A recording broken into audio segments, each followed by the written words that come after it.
Muito bem. Eh, E isso há aqui tem-se refletido para também, com efeitos, a economia está a funcionar, mas seguramente a proibição de entrada da maior parte das pessoas do estrangeiro tem algum efeito em alguns setores da economia, como o turismo, imagino, que era um setor também que estava a crescer muito no Vietnã. praticamente é o turismo que está a ser mais afetado. As outras os serviços estão a funcionar, exportações e produções continuam a funcionar também.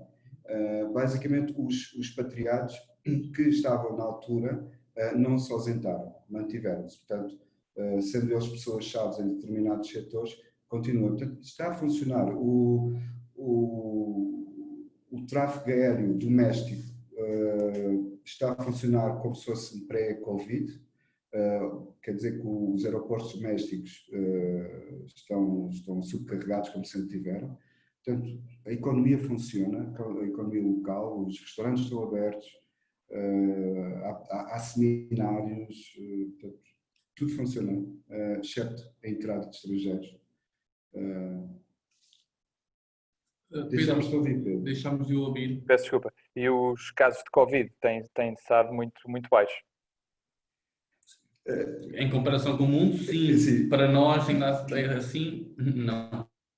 Aqui há várias conspirações sobre os números no Vietnã. Como sabes, é um partido comunista, partido único, e há aqui um controle muito grande da divulgação de informação. Há uma certeza que as mortes são sempre muito difíceis de esconder da população. Portanto, o número de mortes que aumenta são 30 mortes, nós acreditamos que sejam verdade. Os infectados são cerca de 1.200, 1.300. Portanto, aí julgamos que esteja a ser massajado. Exatamente.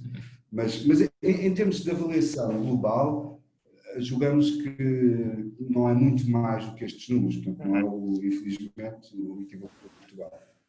Muito bem. O clima também deve ajudar. Pois, muito bem, muito bem. Obrigado por esta contextualização face ao panorama Covid.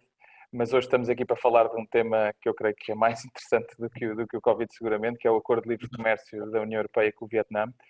Agora que já temos aqui a grande parte dos participantes, eu vou iniciar aqui umas palavras de contextualização e depois passo-vos a palavra para falarem sobre este acordo. Eu queria desejar bom dia a todos. Novamente, o meu nome é Pedro Magalhães, sou diretor de Comércio Internacional da Câmara de Comércio e Indústria Portuguesa e estamos aqui como anfitriões deste webinar em parceria com a Câmara de Comércio e Indústria Portugal-Vietnã sobre o Acordo de Livre de Comércio da União Europeia com o Vietnã. Em inglês, o EVFTA, European Union Vietnam Free Trade Agreement, como é mais conhecido. Queria agradecer a todos os participantes, em particular aos nossos oradores, o Sérgio Pereira da Silva, que é Presidente da Câmara de Comércio e Indústria Portugal-Vietnã, ao Henrique Romão e à Joana Almeida, que também estão a trabalhar na Câmara de Comércio e Indústria Portugal-Vietnã. E o Vietnã tem sido um mercado muito apetecível, digamos assim, por vários países nos últimos 30 anos, devido a um grande desenvolvimento que teve, com grandes reformas políticas desde 1986, que tem estimulado um crescimento muito rápido e é hoje um dos países com maiores oportunidades de negócio na Ásia. E para dar-vos uma ideia, em 2019 a economia do Vietnã teve um PIB de crescimento de cerca de 7%, portanto uma das taxas mais rápidas de crescimento da região e portanto tem sido muito falada em vários mercados e com grandes oportunidades para muitas empresas. Este Acordo de Livre Comércio entrou em vigor a 1 de agosto de 2020 e vai representar uma histórica mudança nas relações da União Europeia com o Vietnã. Prevê-se também que este acordo permita impulsionar o comércio e o investimento, obviamente, de ambas estas regiões, e é um acordo comercial muito ambicioso e que se espera que traga muito bons resultados para muitas empresas e, em particular, no que nos diz respeito às empresas portuguesas. O Vietnã é um mercado com 97 milhões de habitantes e com esta pujança que tem sido característica nos últimos anos.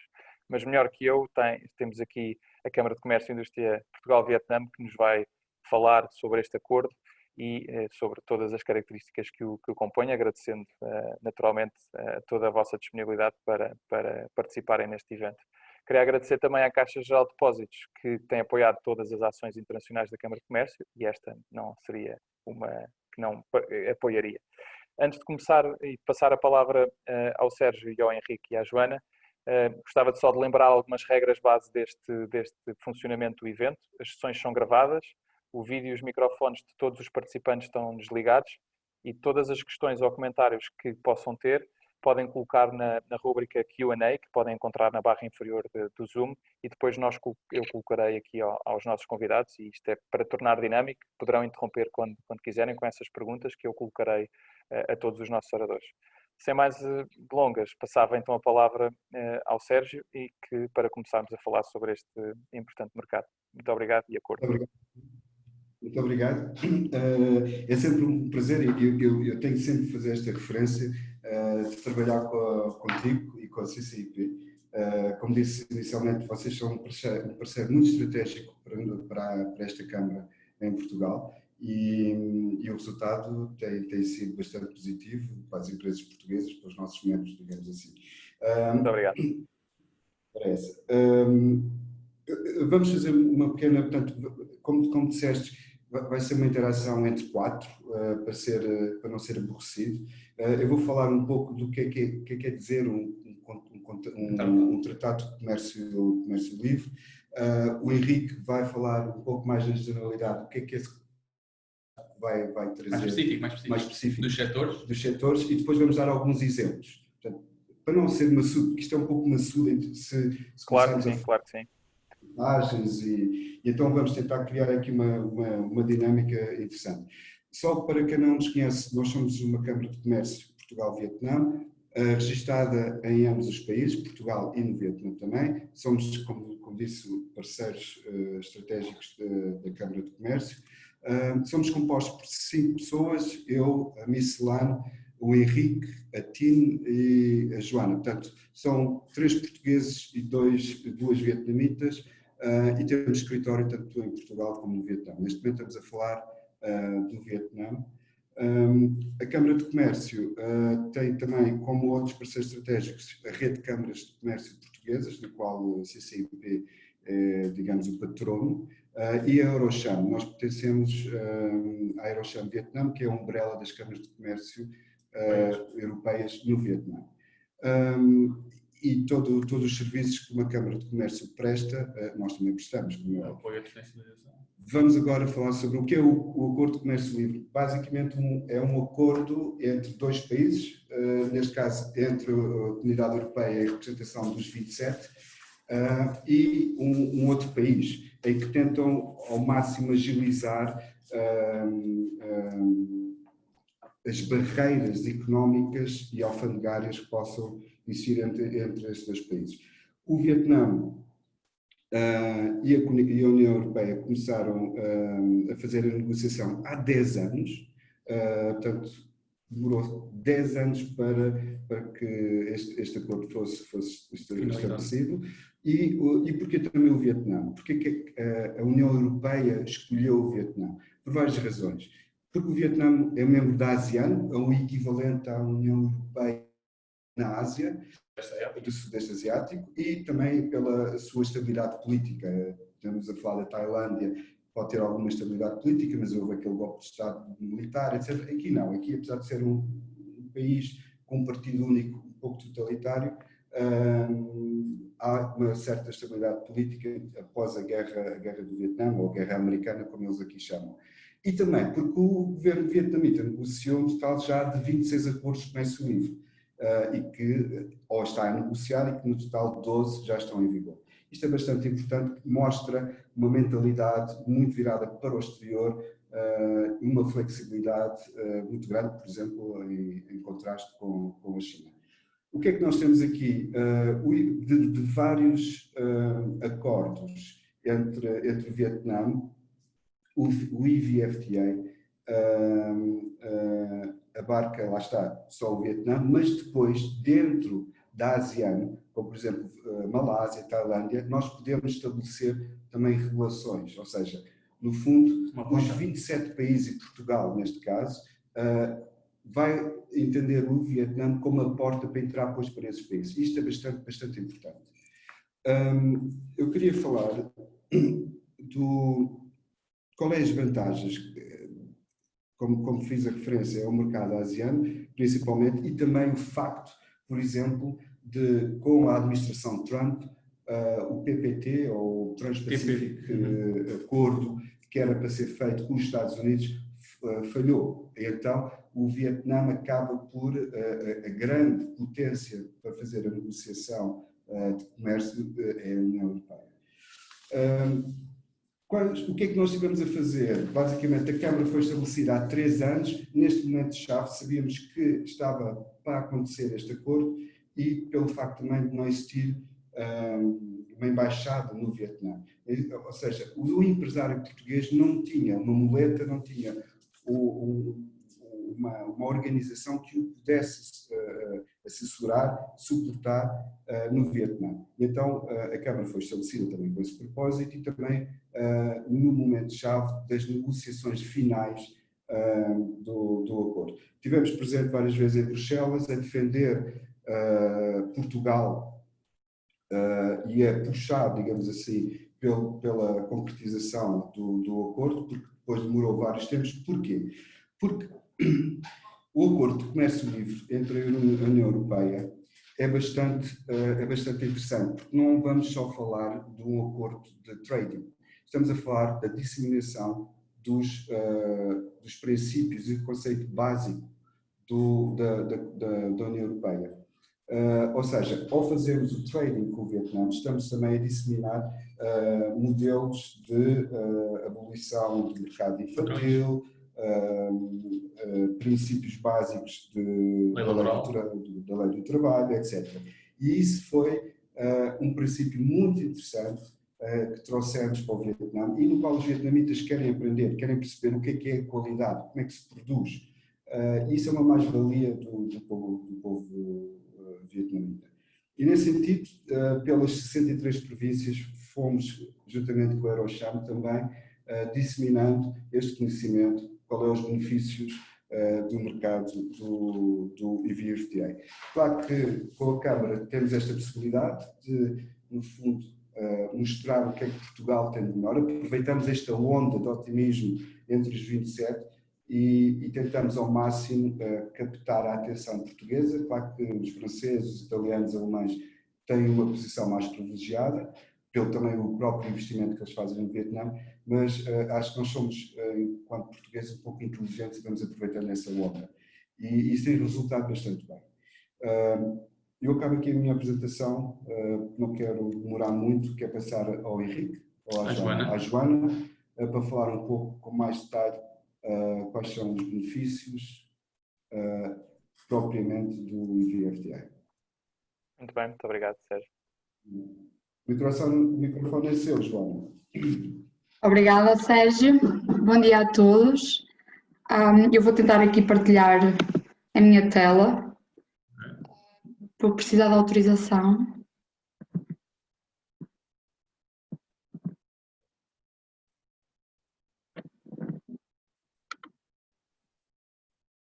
Se não tiveres, eu posso partilhar por ti.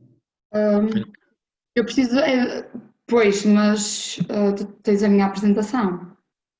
Eu creio que é melhor porque a Joana não está como... Eu não consigo autorizar aqui, peço desculpa. Deve ser aquele problema. Ok, só dá-me um segundo, por favor. Ok.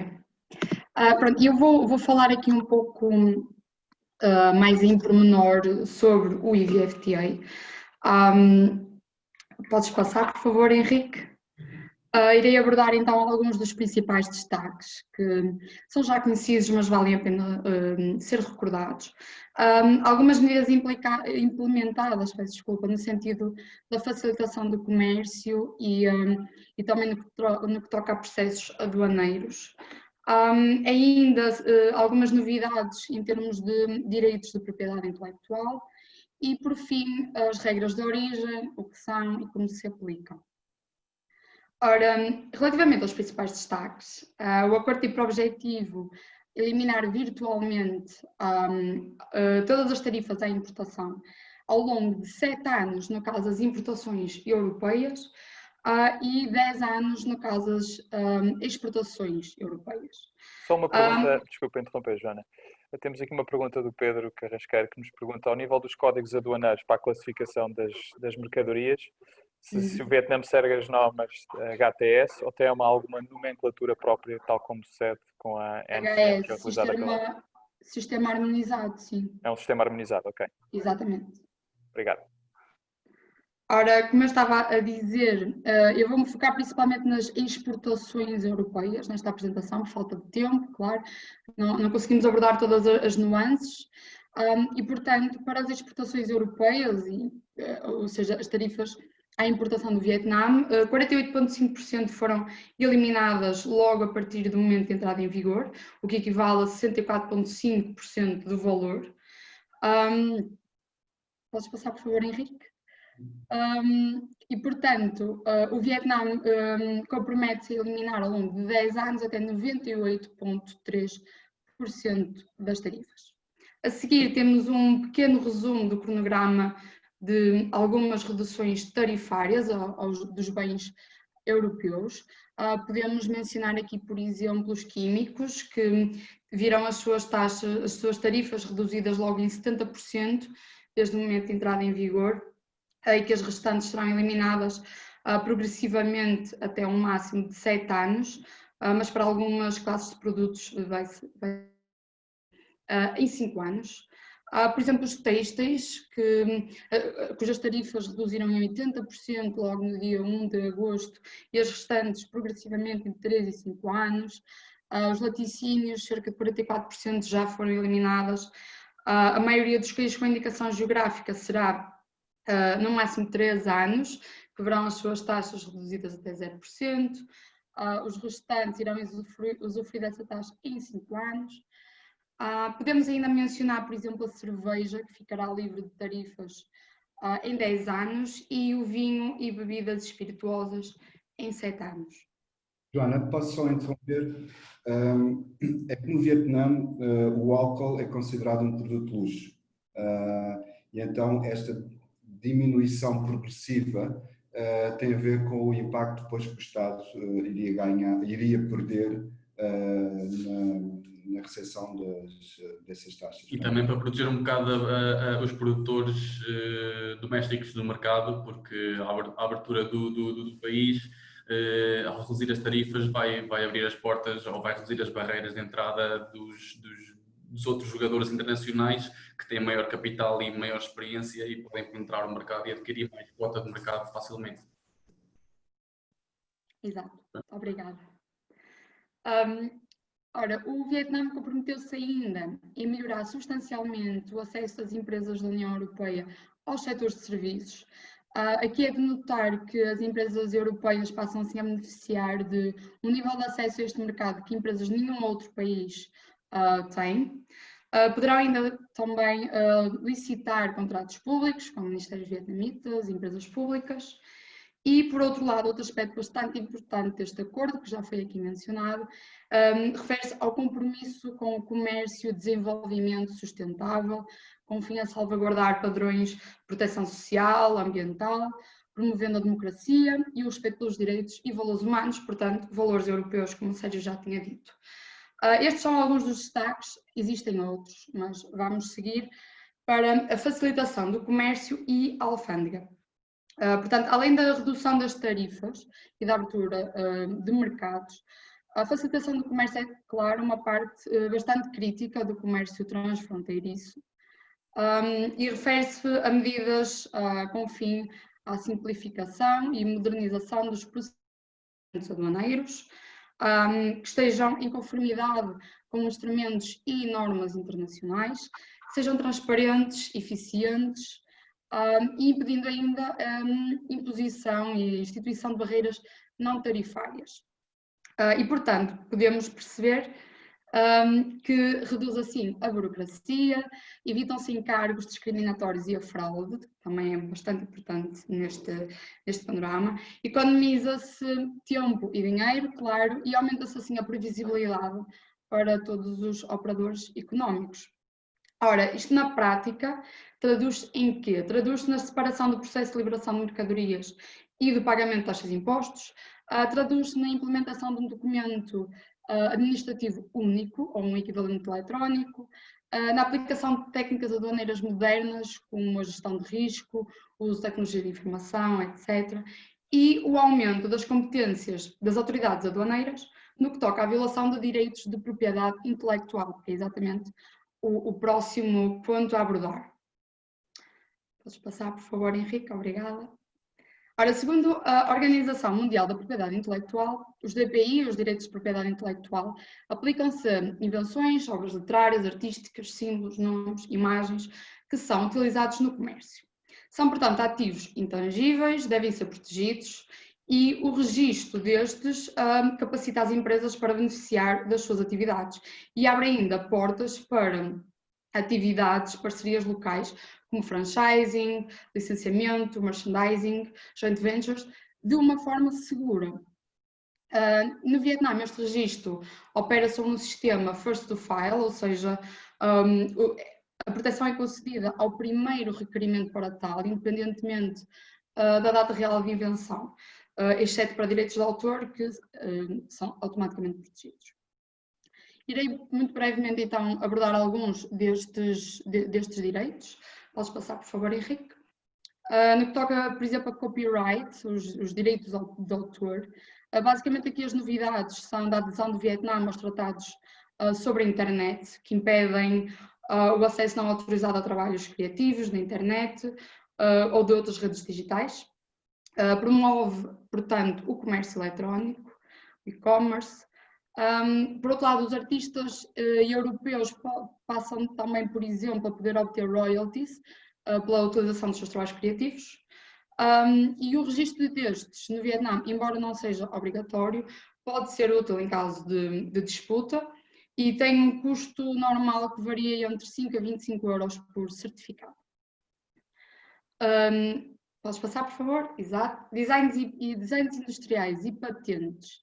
Muito rapidamente aqui as alterações prendem-se uma vez mais com a adesão do Vietnã a tratados e normas internacionais, bem como a extensão de prazo de proteção, que no caso do design industrial foi alargado para 15 anos. Trademarks, ou marcas registadas. Podes passar, por favor? Obrigada. Estas são as de mais fácil cópia. O Vietnã passará a aplicar mais uma vez as recomendações da Organização Mundial da Proteção Intelectual, bem como tratados e normas internacionais, como podem ver no slide. A taxa base para o registro de uma marca numa classe com até 6 bens ou serviços no Vietnã tem um custo de cerca de 54 euros. E no caso do registro em múltiplas classes, ou mais de 6 bens ou serviços, será devido um pagamento de 33 euros por cada classe adicional ou 6 euros por cada bem ou serviço, acima dos 54 euros por certificado. E é um processo que demora cerca de 2 anos, portanto, é algo que as empresas devem pensar antecipadamente e com cautela. Seguinte, por favor. Indicações geográficas. Estas são utilizadas para reconhecer e proteger produtos cuja qualidade, reputação ou outra característica se encontra diretamente ligada à sua origem geográfica. Penso que já todos as conhecemos. Os principais tipos de indicação geográfica da União Europeia são estes 3 que podem ver no slide. As 2 primeiras, a denominação de origem protegida e a indicação geográfica protegida, destinam-se a proteger alimentos, produtos agrícolas, vinhos, e a primeira, a DOP, denota o vínculo mais forte com o local de origem, dado que todo o processo, processamento e preparação provém exclusivamente da origem geográfica, enquanto que na IGP obriga apenas que uma destas etapas, pelo menos, ocorra na região.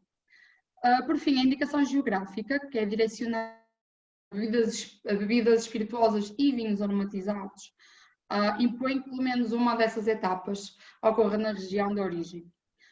O IVFTA inclui secções sobre 169 indicações geográficas europeias, que gozam automaticamente de proteção legislativa e administrativa, no Vietnã, das quais 8 são portuguesas. E agora sim, são elas. Posso fazer só aqui resumindo a sua intervenção, que é bastante interessante, resumindo, é seguro. É seguro fazer negócio no Vietnã. Exato. E Agora, uma pergunta que eu gostava de fazer e que também tem suscitado aqui algum interesse, é como é que veem as empresas locais este acordo? Veem com bons olhos ou, como o Henrique disse há pouco, há algumas que estão com medo de serem invadidas, entre aspas, por empresas internacionais e perderem cota de mercado? O futuro da implementação do IVFTA espera-se que durante os próximos 10 anos seja uma avalanche de serviços europeus no Vietnã. Após 10 anos, com o conhecimento que os vietnamitas vão tendo como fazer negócio com os europeus e os standards e qualidades necessárias, vai ser oposto. Vai haver depois um equilíbrio da balança, mas nestes primeiros 10 anos vai ser a avalanche total. Exato. E algumas estão receosas, mas o receio não é suficiente para ser contra o tratado. Estão receosas, obviamente, por causa do tamanho, do capital, da experiência que estas empresas têm nos diversos setores. Estamos a falar de um mercado muito específico. Eles acabam por conseguir, ok, estas empresas estrangeiras têm vantagem nesse ponto, mas depois as vietnamitas têm a vantagem do conhecimento local e conhecimento do consumidor, comportamento e etc. É um mix de Uhum. feelings, não é? E já agora, para dar uma ideia aqui aos participantes, qual é que é a importância de Portugal neste momento? Portanto, não sei se têm ideia em mente qual é que é o volume das exportações portuguesas para o Vietnã, hoje em dia, para se perceber a dimensão que estamos a falar, ao dia de hoje, claro. A relação bilateral económica e comercial não é muito expressiva. Portugal tem 9 vezes, importa 9 vezes mais do Vietnã do que o Vietnã importa de Portugal, pelo menos nesta última década. Tem havido crescimentos, por exemplo, posso lhe dizer que no primeiro quarter de 2019 foram realizadas importações do Vietnã, da Europa de Portugal, desculpe, para o Vietnã, superiores ao ano todo de 2012, portanto apenas um quarter foi superior a um ano inteiro. No entanto, como o Sérgio já referiu aqui, não temos embaixada, não temos consulado-geral, claro. Por tornar um bocadinho difícil.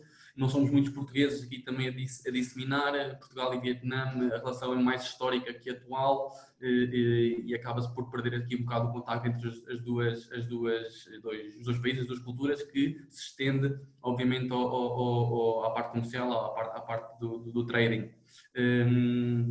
Mas exatamente para isso que aqui estamos, Claro. e as empresas que têm vindo para Portugal, que têm vindo de Portugal para cá com sucesso, têm estado contentes tanto connosco como com o trabalho que temos feito em conjunto com a CCIP, e agora com o IVFTA estamos à espera de que a Europa no geral, mas em particular para nós os portugueses, empresários portugueses, vejam este mercado como um mercado mais acessível para podermos alavancar todas essas oportunidades.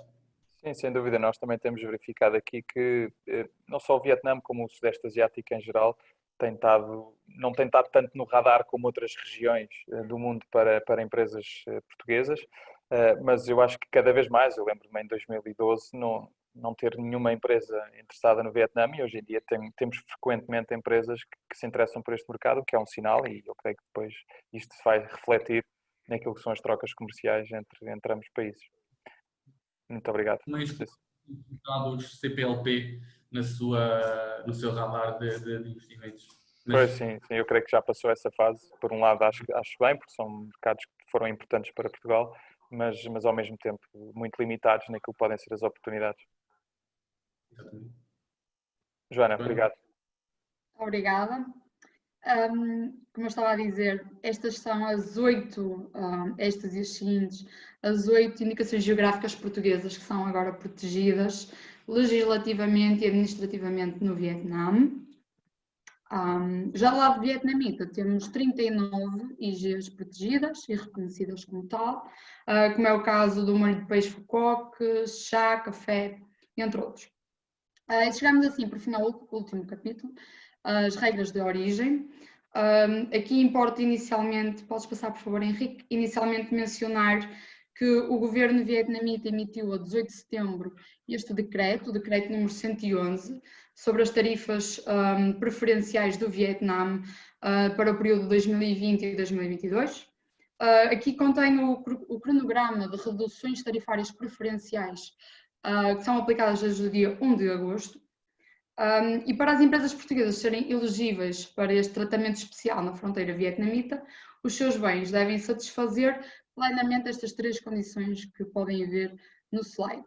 Constar na tabela, claro, ser importado para o Vietnã de territórios de Estados-membros e cumprir todas as diretrizes de regras de origem, apresentando ainda um certificado de origem de acordo com o IVFTA. E o que são estas regras de origem? Basicamente são um instrumento jurídico que é utilizado para vincular um produto a um dado país, com a finalidade de lhe conceder um tratamento específico em função dessa mesma origem. E aqui por origem entende-se a nacionalidade económica das mercadorias. Os principais princípios, ou melhor, os princípios essenciais que vou abordar aqui são o princípio da não alteração, a acumulação de origem e certificação e autocertificação. Pese embora que existam outros aspectos e diversas nuances que devem considerar e que, de novo, por falta de tempo, não vamos conseguir abordar. Portanto, o princípio da não alteração dita que os produtos podem sim transitar por países terceiros, desde que não tenham sido neles alterados, transformados ou sujeitos a operações que não sejam com fim conservar o seu estado ou adicionar marcas, rótulos, selos, etc. E portanto é assim feita esta distinção entre as mercadorias que são inteiramente obtidas no país beneficiário, ou wholly obtained, e as mercadorias objeto de operação de transformação suficiente no país beneficiário. Por exemplo, produtos que podem ser considerados totalmente das partes são os produtos hortícolas colhidos no país beneficiário, os animais nascidos e criados nesse país, os minerais extraídos no país, o peixe capturado, atrás por favor Henrique, o peixe capturado em águas territoriais desse país com os seus recursos, etc. Já os que não são totalmente obtidos no país beneficiário e, portanto, são produzidos com materiais de outros países ou apenas parcialmente transformados no estrangeiro, o acordo fornece, no seu protocolo primeiro, orientações bastante específicas sobre que operações de transformação são necessárias para que seja considerado originário e, portanto, ser elegível para este tratamento especial. Ora, agora sim, podes passar, por favor. Ora, estas regras específicas de produto normalmente baseiam-se nestas 6. São 6 regras de base, desde logo a primeira, uma regra de valor acrescentado, uma limitação na percentagem de material não originário no produto final, limitações consoante o código pautal dos produtos, que podem ser utilizados, como é o caso da segunda regra, ou os que são excluídos desse processo. Poderá também, por outro lado, ser estabelecida a atividade específica que obrigatoriamente tem que ocorrer no país beneficiário, ou, por fim, uma combinação de todas estas regras. Temos aqui alguns exemplos. É importante aqui notar que quando um produto acabado inclui componentes originários de vários países, determinar a sua origem torna-se bastante complexo, como é óbvio. Estas regras podem ser muito detalhadas, como eu já disse, específicas, variam de acordo para acordo, de produto para produto, e portanto aconselhamos cautela nesta análise e se tiverem o apoio de um profissional, ou como se costuma dizer, se já tiverem traquejo nestes processos, pronto, é necessário. Posso passar, por favor, Henrique. O protocolo prevê ainda a possibilidade de acumulação de origem, que pode ser feita de 2 formas. A acumulação bilateral, entre ambas as partes, União Europeia e Vietnã, ou com terceiros. E com terceiros, no caso do IVFTA, prevê-se a acumulação com a Coreia do Sul, em relação a tecidos usados na produção de vestuário apenas, e a acumulação com países da ASEAN, com os quais a União Europeia tem um acordo de comércio livre. mas apenas para já para 2 produtos, polvo e lula. Mais Joana, uma peço vez, desculpa interromper. Aqui temos umas perguntas sobre a certificação de origem, em que nos perguntam se é necessário para o Vietnã sempre requerer um certificado de origem, Euro 1 ou outro. Podem nos dar aqui alguma informação sobre isto? sim, é o próximo tópico que vou Ok. abordar, Ótimo. mas sim, é necessário. Respondo já que sim. Ok. Então, no próximo tópico será abordado. Obrigado. É exatamente o próximo slide. Henrique, por favor. Certificação e autocertificação. Então, para efeitos dessa reivindicação, devem ser, sim, apresentadas essas provas de origem às atividades aduaneiras. Para os bens importados da União Europeia para o Vietnã, um destes do primeiro quadro pode ser realizado. A autocertificação. A autocertificação pode ser feita para consignações até 6.000 euros para qualquer exportador, ou então qualquer consignação desde que sejam exportadores aprovados.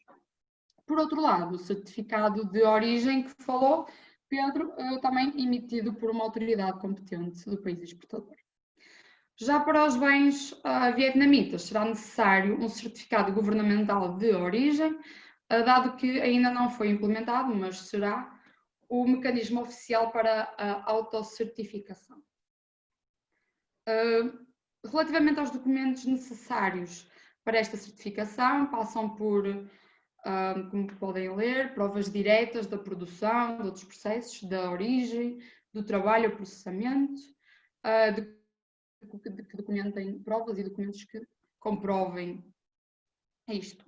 Esta certificação... Sim. Peço desculpa só de interromper, só para clarificar também aqui alguns dos participantes. A Câmara de Comércio e Indústria Portuguesa emite certificados de origem, já alguns ou bastantes para o Vietnã, de empresas portuguesas exportadoras. Portanto, qualquer dúvida que tenham, e também para não monopolizarmos aqui a questão à volta dos certificados de origem, muitas empresas estão aqui com dúvidas, pedia-vos para nos contactarem. Eu vou deixar aqui o nosso e-mail e nós esclarecemos todas as dúvidas relativas à elaboração do certificado de origem para este mercado. Obrigado.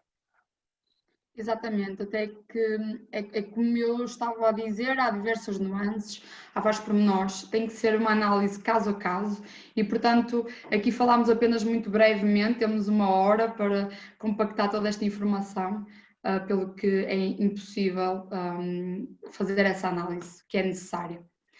Por fim, adicionar que a validade desta certificação é de 12 meses, a partir da data de emissão do país exportador.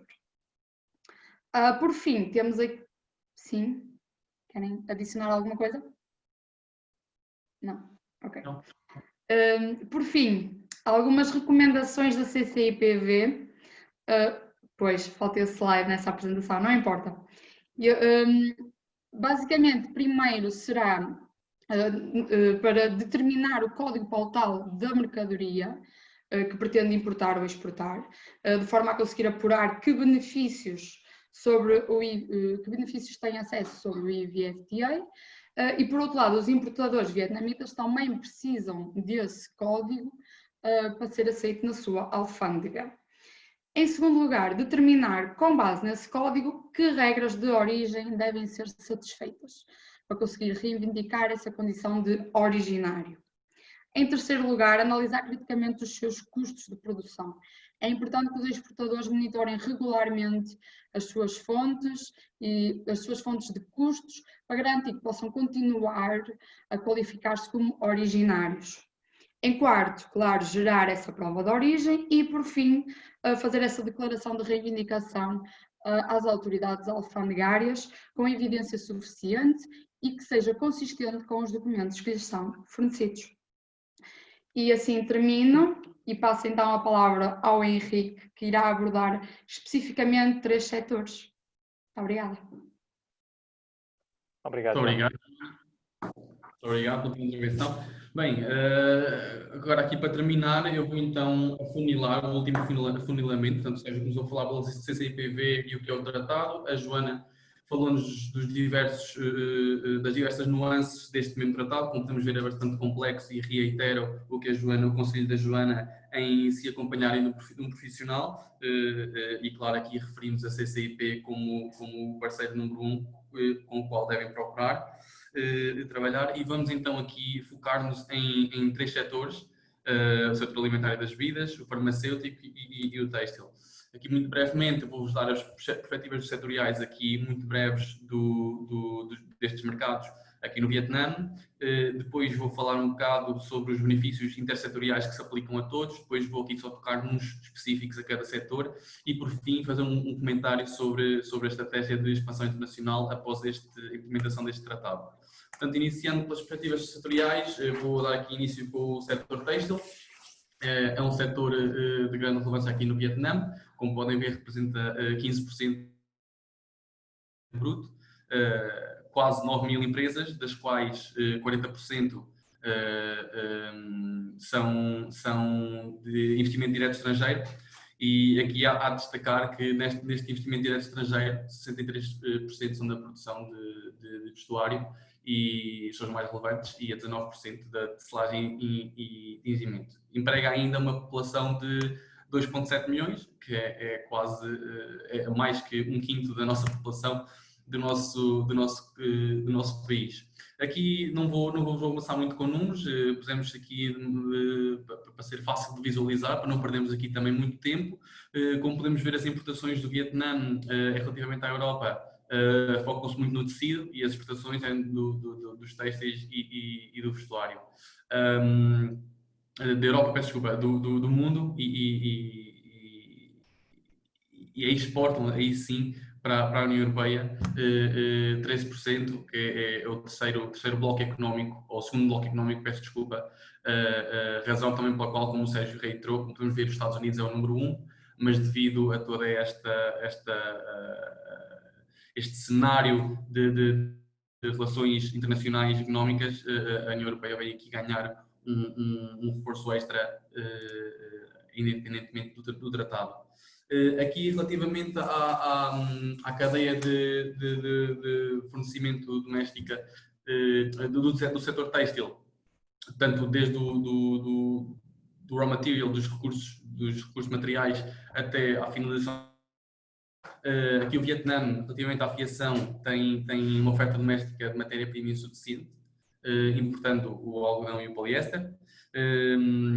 A tecelagem e costura aqui é o oposto, a oferta doméstica excede a procura, e relativamente ao tingimento e acabamento, as tecnologias e os designs são inferiores, o que leva a que a maioria dos tecidos acabem por serem importados. Saltando aqui para o setor farmacêutico, temos cerca de 180 produtores e 224 fábricas com boas práticas de fabrico, com o standard de boas práticas de fabrico. Já conta com 50 projetos de investimento direto estrangeiro evaluados, já sei que o inglês é misturado com o português, avaliados em $500 milhão, nas quais está com 60% para a produção de medicamentos e 20% na logística e armazenamento, que eu vou tocar depois nestes 20% mais tarde. Aqui a população empregada não é tão significativa, o que leva a que a sua representação no PIB também não o seja. Mais uma vez, aqui muito brevemente, para poderem visualizar facilmente as relações comerciais com o exterior do Vietnã relativamente a este setor. Não vos vou aqui também amassar muito. Como podem ver, as importações são maioritariamente feitas da União Europeia, em quase 40%, comparando com o segundo, que é a Índia, em 8%. Depois, restante, temos 41% que se dissipam por inúmeros países. Henrique, de acordo com o caminho de desenvolvimento da indústria farmacêutica do país.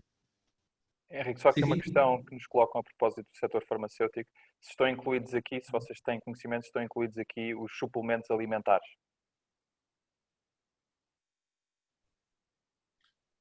Os suplementos a nível de reduções de tarifas ou a nível destes números de importações? Os números que estão aqui incluídos.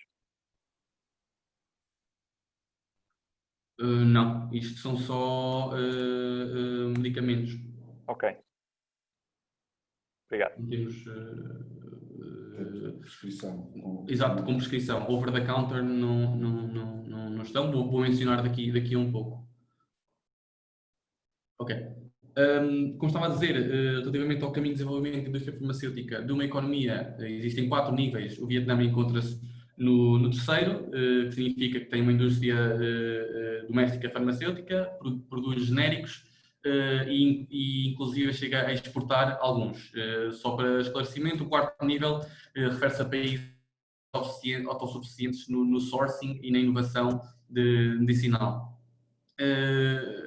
As empresas aqui domésticas produzem maioritariamente os medicamentos de dosagem simples e agora aqui suplementos, alimentos funcionais e medicamentos genéricos. No entanto, não possuem capacidade de investigação e desenvolvimento nem financeira para tal inovação. Por fim, em termos líquidos, o país continua a ser um importador de produtos farmacêuticos. Aqui temos a cadeia de fornecimento doméstica, como se pode ver aqui o over-the-counter tem apenas 30% da cota do mercado e pronto, acho que esta visualização, uma imagem vale mais que 1000 palavras, acho que conseguem todos visualizar o processo desde a produção e dos medicamentos importados até chegarem aos consumidores finais. Destaco aqui a questão da licitação dos biddings para os hospitais. Algo que a Joana também já tocou, que foi aberto agora com o IVFTE, é aberto para as empresas europeias. Por fim, desta overview dos setores, vamos aqui para o setor alimentar e das bebidas, este com mais de 9.000 empresas, das quais 84% são pequenas e médias empresas, tem tido um crescimento enorme, e as receitas deste setor têm uma taxa composta de crescimento superior a 19%. Aqui os consumidores, obviamente a população inteira, como o Pedro referiu no início, já conta com 97 milhões, e o consumo familiar, aqui são 93,8 euros, o que equivale a 20%. E depois, obviamente, representa 15% do PIB. Aqui estamos a ver os produtos-chave importados da União Europeia e os respectivos valores. Temos aqui a carne bovina, suína, de aves em primeiro, os vinhos e a cerveja em segundo. E em termos líquidos, o Vietnã é um exportador de alimentos, obviamente devido à sua história e ao desenvolvimento tecnológico que o país ainda está a sofrer. Entretanto, as importações têm crescido a um ritmo superior, que advém muito da valorização dos Estados europeus e americanos, no passado mais americanos, hoje em dia sim mais europeus, o que também reforçou a vontade do governo em estabelecer o IVFTA. Agora aqui falando de benefícios muito gerais, que a Joana também já tocou, só aqui para pôr os exemplos de uma maneira gráfica para serem mais fáceis de entender. Portanto, estes são benefícios do tratado que se vão aplicar a todos. Portanto, estão aqui alguns exemplos. Existem diversas categorias para os diversos produtos. Destaco aqui em baixo das 3 categorias. Temos a categoria A, que são, como a Joana referiu, aqueles produtos cujas tarifas são removidas a 0% já a 1 de agosto. Depois temos as categorias B, que vão de B3 a B10 com o asterisco. Basicamente, o número associado à letra B significa que é esse número mais 1 e são o número de anos em que vai haver o número de anos necessário até a redução das tarifas chegar a 0. Portanto, temos aqui, por exemplo, a categoria B da secção de produtos vegetais. Vemos que 80 linhas tarifárias das quais 74 totais deste capítulo vão demorar 4 anos a chegar a 0. Nesta tabela também enalteço aqui que se somarmos estes valores das categorias, o total vai ser o número de linhas tarifárias. E esta tarifa é a tarifa média do capítulo. Portanto, todas as linhas tarifárias têm a sua respectiva tarifa e aqui uma média simples, soma-se e divide-se pelo número de tarifas. Aqui, basicamente, a Joana já tocou neste ponto bastante importante, das mercadorias originárias para poderem beneficiar da redução de tarifas e de como é que se obtém esse estatuto. Eu aqui ponho só um exemplo, lá está, para se visualizar mais facilmente, com o exemplo das frutas e dos nossos combustíveis. Temos aqui o trabalho e o processamento necessário. E eu aqui gostaria de chamar mais a atenção para a parte direita do slide, que é o trabalho ou o processamento. São os exemplos do que é insuficiente, o que as pessoas os empresários podem pensar que não vai dar estatuto originário. No entanto, estão aqui o tipo de trabalhos ou processamentos que não atribuem o estatuto de mercadoria originária para poder beneficiar das reduções tarifárias. Obviamente isto é texto, eu não vos vou estar aqui a amassar, julgo que já tiveram tempo também de dar uma vista de olhos, portanto irei passar à frente para termos tempo também para finalizar e responder às vossas questões. Agora aqui benefícios e desafios específicos a cada setor. Aqui vou inverter e vou começar então pelo setor alimentar e das bebidas, que apesar de todos os benefícios que já mencionámos, existem ainda as barreiras relativamente à segurança alimentar e as regulamentações específicas para certos produtos. E como a Joana também já referiu, que tipo de matérias, tipo de inputs podem ser incluídos nos produtos por forma a receberem estatuto preferencial ou terem sequer acesso a poderem ser exportados, mesmo sem o EVFTA, e as restrições à publicidade.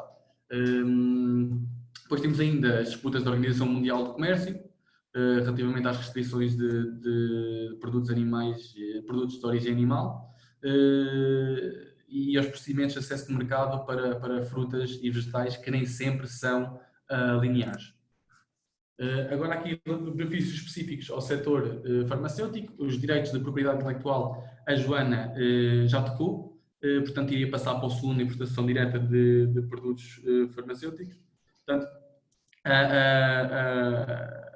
os europeus, as empresas europeias, os produtores europeus são autorizados a exportar para o Vietnã, no entanto não poderão ser vendidos diretamente para os distribuidores.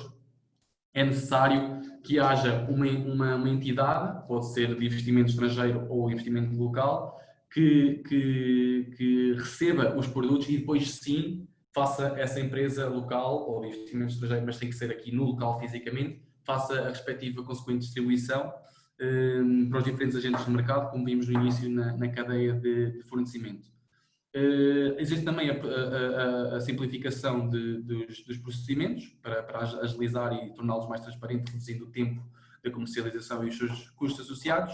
E também, como a Joana referiu no início, a questão da licitação, em que o Vietnã, um dos setores que abriu para o procurement, foi o setor aqui farmacêutico, e temos aqui as entidades estaduais e centrais a que se pode concorrer. Depois existe uma lista de 33 hospitais que poderá ser facultada caso necessitem, e existem valores mínimos dos pacotes de licitações para aquela agência, também temos esses valores. Mas para não vos estar aqui a amassar com demasiada informação, ter só aqui breve e sucintamente o que é mais importante. Ainda no setor farmacêutico, falei agora de outras oportunidades, mas também existem as barreiras relativamente à proibição de distribuir medicamentos das empresas com investimento estrangeiro que não tenham parceria local. Se tiverem parceria local, ainda o podem realizar. A promoção de medicamentos para consumidores finais ou profissionais é estritamente proibida, apenas os que o Pedro referiu, suplementos alimentares, poderão ser promovidos, dependentemente da autorização da autoridade, da instituição autoritária local. Aqui destaque para o Forma Group da Eurocham, a nossa organização umbrella, vá juntamente, como o Sérgio referiu, das outras associações europeias, são obrigados a aderir ao Código das Práticas de Marketing Farmacêutico, relativamente a este último ponto que eu esclareci, e sendo o Sérgio um dos membros do Comitê Executivo da Eurocham, o primeiro português nos últimos 26 anos, só que uma side note, tem aqui um contacto privilegiado com este Pharma Group, que junta os grandes líderes deste setor, tanto estrangeiros como locais, o junta num grupo que tenta agilizar todos estes processos e tirar maiores benefícios, maiores proveitos destes tratados junto dos membros do governo vietnamita. Por fim, peço desde já desculpa se a minha apresentação foi muito rápida, eu tendo a agilizar o meu discurso quando vejo aqui o cronómetro a contar. E agora, para terminar, só aqui uma referência relativamente às estratégias de expansão internacional, neste caso para o Vietnã, sempre em parceria com a CCIP e a CCIPV. Temos, obviamente, a opção de exportação simples e direta, identificar um importador local e exportar, ou, no caso das farmacêuticas, fazer a licitação. A parceria estratégica aqui pode ser investir num parceiro local ou estabelecer uma trading company por forma a trazer os produtos para cá para depois para os legalmente distribuir. Obviamente depois necessitam todas as licenças, importações e certificados. Também podem, como eu acabei de referir, adquirir a empresa a 100% ou fazer Greenfield Investment, que é estabelecer uma subsidiária ao centro de produção local. Obviamente que aqui a CCIPV e a CCIP sugerem inicialmente requisitar uma análise de mercado, talvez participarem em feiras e emissões por forma a perceber melhor o mercado, ter contactos diretos com os players do setor específico, aí depois tentar realizar um match entre o parceiro local e depois realizar, após todo o processo de negociação, realizar a exportação ou, após a análise de mercado, se acharem que o mercado de facto tem potencial, fazerem um estabelecimento de uma empresa de trading ou um escritório representativo. Aqui, volto a reiterar, aconselhamos sempre, junto da Câmara de Comércio e Indústria Portuguesa, pedirem os seus serviços e conselhos para poder tirar maior proveito e aumentar as hipóteses de uma boa introdução no mercado dos vossos respectivos investimentos. Já agora, o Pedro Magalhães tem um vasto portfólio de casos de sucesso de empresas que fizeram este serviço e que estão neste momento a vender para o Vietnã. Começaram exatamente com esse tipo de passos. Foram passos pequenos, mas muito bem consolidados e agora estão a vender no Vietnã. Nós, como portugueses, também compreendemos, não tanto como os empresários, mas o Sérgio sim, mas no meu caso não, a mentalidade do empresário português, e percebemos que um mercado como este nem sempre é fácil, porque não se conhece, mas é para cá é para isso que aqui estamos, e até agora estes processos que acabamos de sugerir tentam sempre mitigar o risco, mitigar o custo, tentando alavancar, obviamente, os benefícios, por forma a tirar uma full picture de se de facto este mercado tem potencial ou não para o vosso produto.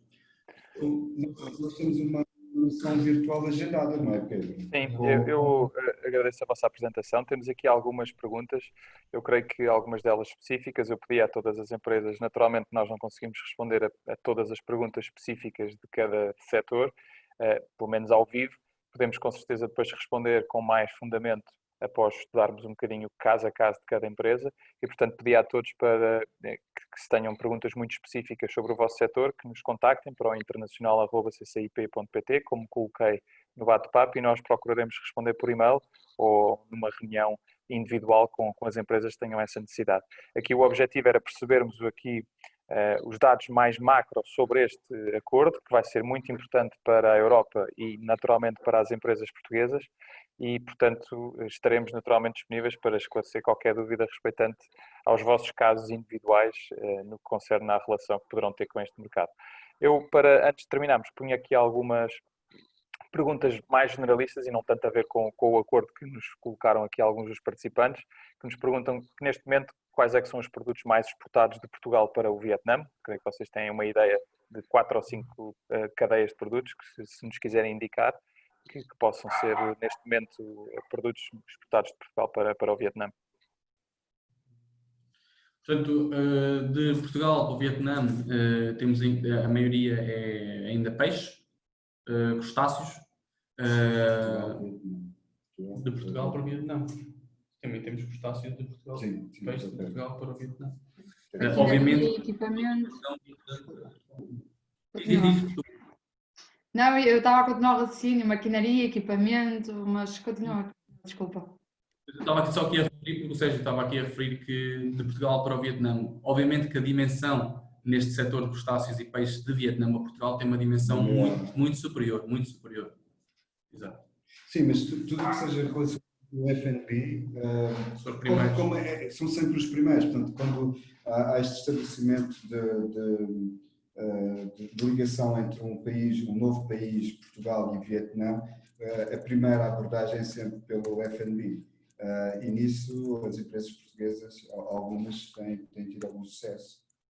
E é sempre, os produtos essenciais são sempre o F&B, os primeiros. E depois começam... As maquinarias, como a Joana referiu. Exatamente. E depois começam a ganhar mais rotina e acabamos por aumentar noutros setores. Mas Temos recentemente casos de empresas de vinho e do setor alimentar gourmet que temos estado a trabalhar com o Vietnã, também no setor das máquinas e dos equipamentos, metalomecânica, eu diria, e temos também tido algumas empresas do setor têxtil, curiosamente, que temos tido interesse, e também do setor da IT, que são algo que temos verificado. Não sei se confirmam mais algum setor, setor farmacêutico, eventualmente. medicamentos para retalho, exatamente. Exatamente. E do Vietnã para Portugal, para além dos crustáceos e do peixe, que mais produtos é que têm vindo a entrar aqui no nosso mercado? O café, diesel. Desculpa, Henrique, continua. O café, certo? Do Vietnã para Portugal. Sim. Sim, é o sapateado e... É o sapato. Sapatos, footwear and headwear, peço desculpa pelo meu Calçado, inglês. sim. Calçado, sapateado. O footwear e o headwear. Temos os produtos animais, produtos vegetais também, plástico e baixa, acaba um bocado por andar por aí. E a maquinaria. A maquinaria é o maior, tanto na importação como na exportação. Obviamente estamos a falar de maquinaria, um capítulo que depois tem, obviamente, subsetores que depois dividem. Acredito que as partes acabem por vir um bocado mais de lá para cá, enquanto que o produto final de cá para lá. Exato. O mesmo passa-se com o peixe, não é? Que de cá para lá é mais marisco e moluscos e crustáceos, e de cá para lá é peixe na mesma, mas é a mesma categoria, mas não os mesmos produtos. Exatamente. Temos aqui também outras perguntas. Se têm conhecimento do Vietnã estar a importar cortiça de Portugal? Eu creio que sim, muito para a construção, mas calculo que possam acrescentar aqui alguma nota. O mercado da cortiça, a importação de cortiça de Portugal ainda não é significativo. Temos já várias empresas de cortiça que nos contactaram para fazer essa mesma perspectivação do mercado. No entanto, não é um material que se vê aqui em grande abundância, com exceção do pipa para os vinhos? Arroz. É um produto que Não é fashion. Não fashion, e também o material para fazer o isolamento, por exemplo, de painéis sanduíche, que aqui há a fabricação desses painéis, mas não estão a utilizar ainda a cortiça, porque não existe ainda regulamentação que obriga que esse produto seja sustentável. E também, para as práticas, por exemplo, da construção sustentável, a produção local tinha que estar num raio até 800 km. Ora, se nós produzirmos painéis sanduíche com cortiça no seu miolo e exportarmos para a Europa, os 800 km são logo ultrapassados, então não é um produto certificado. Mas a Joana também aqui é grande expert também nesse setor. Não sei se queres acrescentar mais alguma coisa. Tu percebes aqui um bocado de cortiça. Em termos do aspecto sustentável, é o que o Sérgio disse, de facto, mas a cortiça tem outros aspectos importantes e no Vietnã necessita dessa introdução, necessita que as marcas façam esse passo de cá vir e de mostrar os seus produtos e de dar a conhecer os seus benefícios, porque a cortiça tem imensos benefícios além da sustentabilidade. Muito bem, muito obrigado. Aqui só uma última questão em relação ao mercado das refeições pré-congeladas. Tem sentido um incremento deste tipo de produtos? Há aqui muitas empresas portuguesas que fabricam comida pré-congelada, desde pastéis de nata até aos pratos tradicionais portugueses. Se existe um mercado que pode ser interessante no Vietnã? Dependendo do público-alvo em que esse mercado Quer focar? exatamente. Se a refeição pré-confeccionada e ultracongelada servirá para depois para pontos de venda de cadeias alimentares, Starbucks, faz sentido. Mas Service. food service, exatamente. Se for para o utilizador final, não. Não porque é básico. O vietnamita não tem micro-ondas para descongelar, por exemplo. E o frigorífico é para refrescar, não é para congelar. Portanto, há aqui... E forno muito menos. E forno muito menos. Portanto, Sim. uma pizza... Eu, por exemplo, não tenho forno em casa. A pizza, quem compra a pizza congelada é o expatriado. Portanto, o vietnamita vai a um restaurante italiano. Portanto, aqui há nichos interessantes que podem ser explorados. O pastel de nata congelado pode ser interessante para o food service. Nós acreditamos que sim, tem aqui possibilidades de serem. Agora, para o utilizador final, consumidor final não faz sentido neste momento. Ok, muito obrigado. E uma última, com este tratado, deixa de ser necessária a aprovação do país ou das empresas individualmente para a exportação de bens alimentares, ou seja, podem exportar apenas com um certificado generalista? Tem que ter o formulário. Sim, com base nos seus documentos comerciais, sim. Acho que é isso que se referem. Depende dos certificados generalistas. Mas nós também podemos especificar se o José Fernandes, que foi quem fez esta pergunta, nos puder enviar um e-mail, nós também podemos responder com mais detalhe a esta questão. A mesma coisa para o José Ferreira, no que diz respeito aqui à parte das luvas cirúrgicas. Exato, e a senhora menciona muito o facto de não falarmos tanto, peço desculpa por interromper, não falarmos tanto das importações, mas de facto nós tivemos que nos focar naquilo que achávamos que ia ser o público-alvo deste webinar, na sua maioria, porque é impossível falar aqui de forma clara e sucinta de todos os aspectos. Claro. Sim, são 5.000 páginas. Exatamente. Isto foi uma abordagem mais generalista e que esperávamos que tenha sido útil para esta primeira fase de empresas que pretendam conhecer em termos gerais este acordo, e estaremos naturalmente disponíveis para esclarecer todos os detalhes relativos a cada empresa. Como mencionei, podem nos contactar através do internacional@ccip e nós articularemos sempre com a Câmara de Comércio de Portugal-Vietnã todas as questões que tenham. Já vamos 10 minutos após a hora que tínhamos combinado acabar, até para não amassar muitas empresas e todos temos as nossas atividades, e aí mais tarde ainda.